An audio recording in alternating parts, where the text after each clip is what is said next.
আসসালামু আলাইকুম। আমাদের কম্পিউটার অফিস অ্যাপ্লিকেশন কোর্সে সবাইকে স্বাগতম। তো গত ক্লাসে আমরা শিখেছি পেজ লেআউট অপশন থেকে পেজ ব্যাকগ্রাউন্ড এবং প্যারাগ্রাফ, খুবই গুরুত্বপূর্ণ একটা কাজ। এই দুটো আমরা কালকে ক্লাসে শিখে নিয়েছি। তো আজকে আমাদের পার্ট হচ্ছে মেইলিং, অর্থাৎ কিভাবে মেইল মার্জ করা যায়, একই ফরম্যাট 5 জন বন্ধুকে কিভাবে প্রেরণ করা যায় বা একই ফরম্যাট 3 জন বন্ধুকে কিভাবে মেইল মার্জ করা যায়, সেই কাজটি আমরা শিখে নেব। ঠিক আছে? আচ্ছা, তো আমরা চলে আসছি মেইল মার্জ অপশন। আর এখান থেকে যদি আমি যাই, এখানে লেখা আছে স্টার্ট মেইল মার্জ। তো তার আগে আমাকে মেইলের ফরম্যাটটা তৈরি করে নিতে হবে। যেমন আমি কাকে মেইলটা পাঠাবো সেরকম বিষয়গুলো লিখে ডিয়ার অমুক বা তমুক, তারপরে এই পুরো মেইলের গতটা কিভাবে হয় সে গতটুকু আমরা টাইপ করে নিয়ে তারপরে আমরা কাজটা করব, তাহলে সবার ক্ষেত্রে ভালো হবে। তো আমি এখানে লেখার চেষ্টা করতেছি, তার মানে লেখা বলতে এরকম একটা ফরম্যাট তৈরি করার চেষ্টা করতেছি। তো ধরলাম আমার লেখাটা শেষ। এখন কার্সরটা এই শেষে রাখতে হবে, হ্যাঁ, লাইনের শেষে রেখে আমরা চলে যাব মেইলিং অপশন থেকে start mail merge. Start mail merge, এই স্টার্ট মেইল মার্জ থেকে step by step mail merge, step by step mail merge, এখানে একটা ক্লিক দেব। এখানে ক্লিক দিলে দেখেন আমার হাতের ডান দিকে একটা ডায়লগ বক্স চলে এসেছে। তো এই অপশন থেকে নেক্সট, অর্থাৎ এখানে স্টেপ আছে 1 of 6, মানে 6টা স্টেপ পূরণ করলে আমার এই কাজটা হয়ে যাবে। তো আমি নেক্সটে ক্লিক দেব একবার, আবারও আমি নেক্সটে ক্লিক দেব দুইবার ক্লিক দেওয়ার পর দেখেন উপরে একটা মেসেজ চলে আসছে, এখানে টাইপ এ নিউ লিস্ট। কি আসছে? Type a new list. একটা ক্লিক দিলাম। ক্লিক দেওয়ার পরে দেখেন এখানে আসছে হচ্ছে ক্রিয়েট অপশন। কি আসছে? ক্রিয়েট মানে তৈরি করা। আমি যদি ক্রিয়েটে ক্লিক দেই, দেখেন আমার এখানে একটা ডায়লগ বক্স তৈরি হয়ে গেছে। তো এই বক্সটা চাইলে যে কিছু জিনিস আমি রাখতে পারি, কিছু জিনিস কেটে দিতে পারি, সেই জন্য আমি এখানে ডিলিট এন্ট্রিতে ক্লিক করব। Delete entry, yes. এখানে ডিলিট এন্ট্রি, তারপরে আছে এখানে ফাইন্ড, এখানে আছে নিউ এন্ট্রি, এখানে আছে কাস্টমাইজ কলাম। তো আমি যদি এখন কাস্টমাইজ কলামে ক্লিক দেই, দেখেন একটা ডায়লগ বক্স চলে আসছে।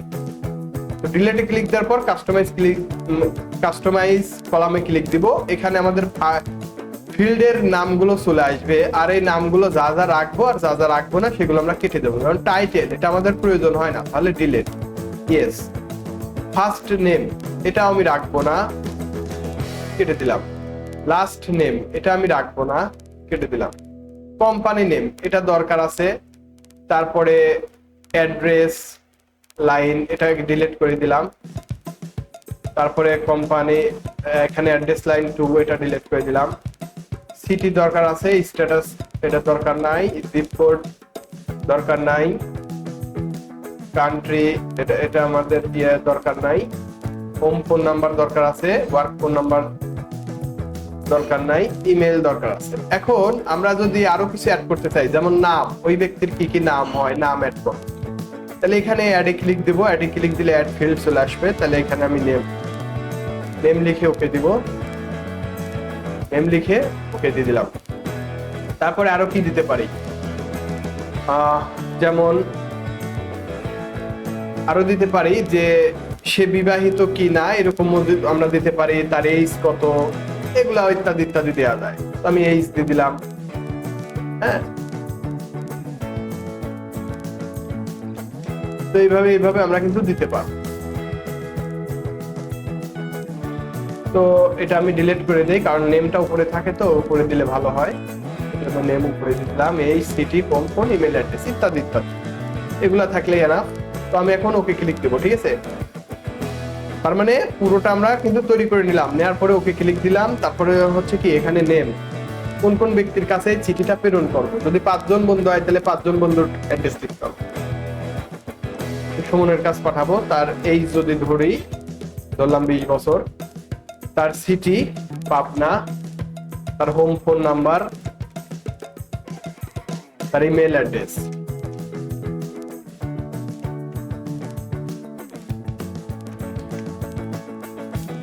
শেষ, একজনের যখন শেষ হয়ে যাবে তখন আমি ট্যাবে ক্লিক দিব। ট্যাবে ক্লিক দিলে আরেকজন আসবে, আরেকজন ব্যক্তির নাম আসবে।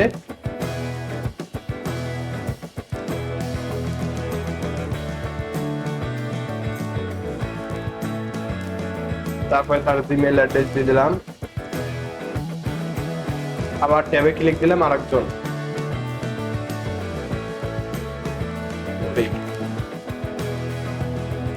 তার হচ্ছে রাজ শাহ,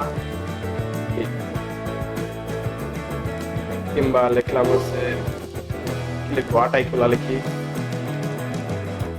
তার ফোন নম্বর, তার জিমেইল অ্যাড্রেস। এক কথা এগুলো লিখে নিতে হবে, হ্যাঁ, লিখলে কাজটা হয়ে যাবে। আরেকজন ব্যক্তি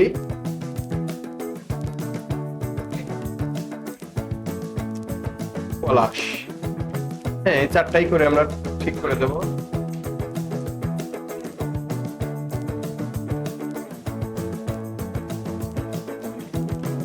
আমরা তার জিমেইল আইডি দিয়ে দিচ্ছি। শেষ। তো যদি শেষ হয়ে যায় তাহলে আমরা এখন জাস্ট ওকে ক্লিক করব। কি করব? ওকে। ওকে ক্লিক দিলে আপনার একটা ডায়লগ বক্স চলে আসবে, তখন আপনি এটাকে সেভ দিবেন। তাহলে এখানে ডেস্কটপ নির্বাচন করলাম, ফাইল নেমে এসে নাম লিখলাম, যে একটা নাম থাকবে, এটা যেমন লেটার নাম লিখলাম, সেভ। সেভ দিলে একটা ডায়লগ বক্স আসবে, সেখান থেকে জাস্ট আমি ওকে ক্লিক করব। আচ্ছা, ওকে ক্লিক করলাম। ওকে ক্লিক করার পরে এখন আমরা আবার একটু নিচে চলে আসবো, যেমন এখানে নেক্সট আছে না, 3টা স্টেপ কেবল শেষ হলো, এখন নেক্সট। তো নেক্সটে ক্লিক দিলে দেখেন একটা এখানে ডায়লগ বক্স চলে আসছে। তো এইখান থেকে আমি যদি এখানে মোর আইটেমে ক্লিক করি, মোর আইটেম, তো এখানে আইটেমগুলো দেখা যাবে, এখানে আইটেমগুলো কিন্তু দেখা যাবে। আর এটা হচ্ছে ইনসার্ট। ইনসার্ট মানে বৃদ্ধি করা। তো আমি এখানে ইনসার্ট ক্লিক দিয়ে এগুলো নিয়ে আসবো, ঠিক আছে, ইনসার্ট। তো নিয়ে আসছি, এখন ক্লোজে ক্লিক করব। তারপরে দেখেন কি করব, আমি এখানে কার্সরটা রেখে এগুলোকে ডিভাইডেড করে দেব, এগুলাকে ডিভাইডেড করে দিচ্ছি। কার্সরটা শেষে রেখে এখানে স্টেপ আরো 2টা আছে, নেক্সট। তো নেক্সটে ক্লিক করলে একটা ডায়লগ বক্স আসবে, আমি আবার একটা নেক্সটে ক্লিক করব। দেখেন এখন আমার 6 নাম্বার ইয়েতে চলে আসছি, স্টেপে চলে আসছি। এখানে আছে এডিট ইন্ডিভিজুয়াল লেটার, এখানে আমি ক্লিক দিব, এখানে অল লেখা থাকবে, জাস্ট ওকে ক্লিক দেব। দেখেন আমি যখনই অল ক্লিক দিয়েছি আমার 4টা লেটার কিন্তু 4 জনের কাছের জন্যই প্রস্তুত হয়ে গেছে। হয়েছে না? হয়েছে? এই দেখেন প্রত্যেকটাই হয়ে গেছে। তাহলে এটাই হচ্ছে মূলত মেল মার্কস। এখন এই চিঠিগুলো আপনি চাইলে অনলাইনের মাধ্যমে বন্ধুদের সাথে শেয়ার করতে পারবেন। তো সেই ক্লাসটা আমরা পরবর্তীতে দেখাই দিব একদম শেষের দিকে, যখন আমরা ইন্টারনেট ব্রাউজিং শিখবো, তখন এই কাজটা দেখাই দিব কিভাবে মেল করতে হয়। সেটা জাস্ট দেখাইলাম যে 10 জন বন্ধুর কাছে কিভাবে মেল মার্জের চিঠিটা তৈরি করতে হয়। হ্যাঁ, তো এই ছিল মূলত মেল মার্জের কাজ। কেউ যদি না বুঝে থাকি তাহলে ইউটিউবের ভিডিওটা বারবার দেখলে কিন্তু পারবে। আর ইউটিউব দেখে যারা কাজ করতেছেন তারা অবশ্যই লাইক এবং সাবস্ক্রাইব করে পাশে থাকবেন। সবাইকে ধন্যবাদ। তো এই কাজটা পারবো এখন? পারবো না? আচ্ছা, তো এরপরে আরেকটা কাজ আছে, সেটা হচ্ছে তাহলে মেইলিং এর আমরা স্টার্ট মেইল মার্জ অপশনটা শিখে নিলাম। তারপরে আছে হচ্ছে রিভিউ এর একটা কাজ। রিভিউ এর মধ্যে সেটা আছে স্পেলিং গ্রামার। যেমন আমরা যদি কোনো বানান ভুল করে থাকি, তাহলে কি করা যায়, যেমন রিভিউ এর মধ্যে স্পেলিং এন্ড গ্রামার আছে। আমি এখানে কয়েকটা শব্দ লিখি, STUDENT, একটু জুম করি তাহলে ভালো দেখা যাবে, এবং একটু যদি বড় করি তাহলে ভালো দেখে। স্টুডেন্টের একটা শব্দ, তারপরে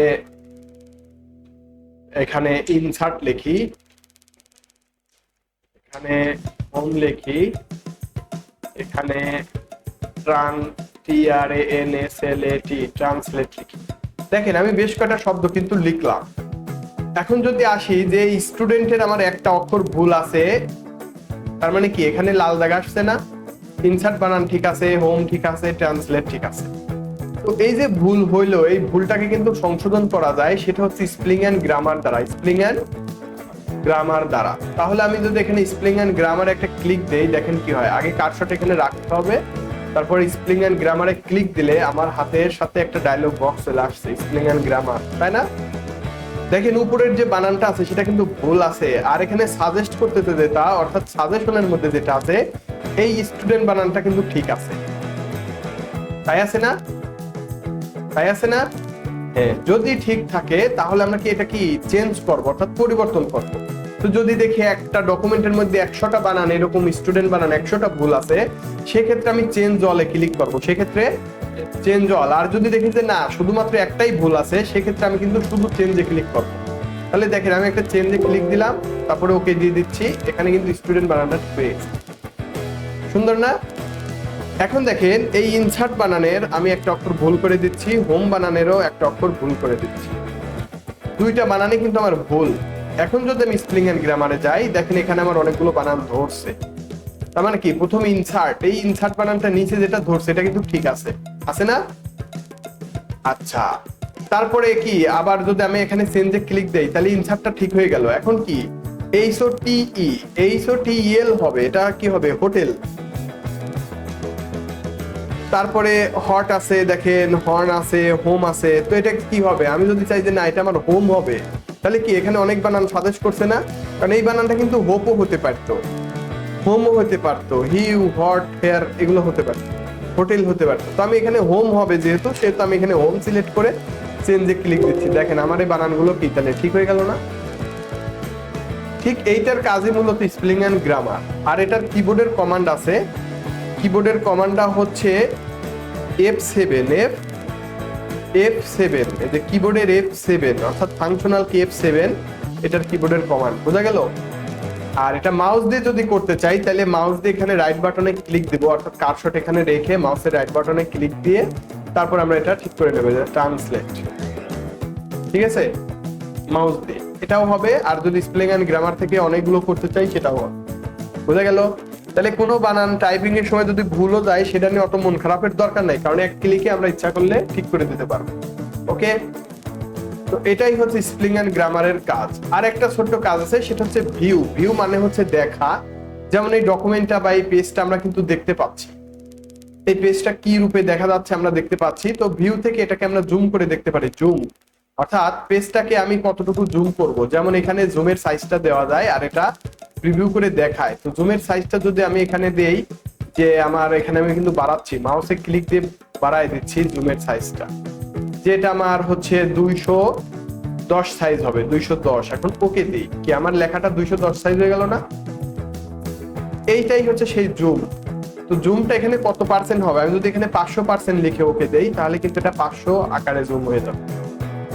তো এটা জুম জুম করে হচ্ছে পেজটা দেখা যায়। আর এইখানে যে অপশনগুলো আছে, ডকুমেন্ট ভিউজ, অর্থাৎ যারা হচ্ছে অনেক ব্লগার আছে, দেখেন অনেক যারা ব্লগিং করে তারা কিন্তু এক এক ধরনের পেজে লিখে থাকে, বা অনেকে যারা পেপার পত্রিকা টাইপ করে থাকে তারা এক ধরনের পেজে লিখে থাকে। তো সেই পেজটা কি? সেই পেজটা হলো যেমন ওয়েব লেআউট। এই ওয়েব লেআউটে পেজে লিখলে আপনি ব্লগিং করতে সুবিধা হবে। এখানে যা লিখবেন কপি পেস্ট করে ব্লগিং এ পেস্ট করতে পারবেন। দেখেন এই পেজটার কিন্তু সাইজ আর এক রকম না, কিন্তু আমরা বই লেখার সময় সেটা লিখি প্রিন্ট লেআউট, কারণ পেজটাকে প্রিন্ট আকারে রাখার জন্য আমরা কিন্তু প্রিন্ট লেআউট আকারে রাখি, তাই আছে না এখন? আর যদি এখন ওয়েব লেআউটে দেই, তাহলে কিন্তু এটা ওয়েব অ্যাড্রেসের মতো ইয়ে হয়ে যাবে, ওয়েব আকারে। তারপরে ফুল স্ক্রিন আছে, এখানে ফুল স্ক্রিন, আপনি যদি পেজটাকে ফুল স্ক্রিন আকারে দেখতে চান, এটা কিন্তু ফুল স্ক্রিন। তো এখান থেকে বের হওয়ার উপায় হচ্ছে স্ক্যাপ, কিবোর্ডে স্ক্যাপ চাপ দিলে বের হওয়া যাবে। তো এটা আছে আউটলাইন, আউটলাইন কোনো কাজই তেমন করে না, ওটা তেমন প্রয়োজন হয় না, তো এখানে বের হয়ে যায় ক্লোজ আউটলাইন। আর এটা আছে ড্রাফট। তো ড্রাফটে দেখবেন যে আপনারা যারা পেপার পত্রিকা লিখে থাকে, পেপারে কিন্তু অনেক বড় জায়গা প্রয়োজন হয়, পেপারের জন্য বিশাল জায়গা প্রয়োজন হয়, সেটার ক্ষেত্রে কিন্তু আমরা ড্রাফটে কাজ করে থাকি অনেক সময়। দেখেন কিন্তু অনেক দূর দূরান্তে লিখতে পারবো, অনেক সুন্দর করে লিখতে পারবো, ছোট ছোট সাইজ করে করে আমি লিখতে পারবো। তো যাই হোক, বই লেখার জন্য আমরা প্রিন্ট লেআউট ব্যবহার করব, বা কোনো টাইপিং করার জন্য প্রিন্ট লেআউট ব্যবহার করব। আর যদি কোনো ব্লগিং এর ক্ষেত্রে লিখতে চাই, সেক্ষেত্রে ওয়েব লেআউট ব্যবহার করবো। বোঝা যাচ্ছে? হ্যাঁ, আচ্ছা। তো এই হচ্ছে মূলত কাজ, যে জুম এবং এখান থেকে আমরা প্রিন্ট লেআউট, এই দুইটা কাজ বেশি করে থাকি। তারপরে কি শিখলাম আমরা, মেইলিং শিখলাম, অর্থাৎ মেইল মার্চ শিখলাম। তারপরে কি শিখলাম আমরা, এখান থেকে রিভিউ থেকে স্পেলিং এন্ড গ্রামার শিখলাম। তো এই হচ্ছে মূলত আমাদের ওয়ার্ডের মোটামুটি কাজ। আর আগে যে ক্লাসগুলো ছিল ওগুলা রিভিউ করার মাধ্যমে কিন্তু আমরা শেষ করতে পারবো, ঠিক আছে? ওগুলো আমরা অল্প অল্প করে যখন এক্সেল শিখবো, এক্সেলের পাশাপাশি রিভিউ করে দেবো, রিভিউ করলে আমরা বুঝতে পারবো। ওকে, তো আজকে ক্লাসটা এখানেই শেষ করছি। তার আগে যারা লাইক সাবস্ক্রাইব করেননি তারা অবশ্যই লাইক এবং সাবস্ক্রাইব করবেন, পাশে থাকবেন। ধন্যবাদ। তো ক্লাসটা ভালো লাগলে আপনার মন্তব্যটি কমেন্ট বক্সে জানিয়ে যান, আর যদি ভালো না লাগে তাও কমেন্ট করে জানিয়ে যান। সবাইকে ধন্যবাদ।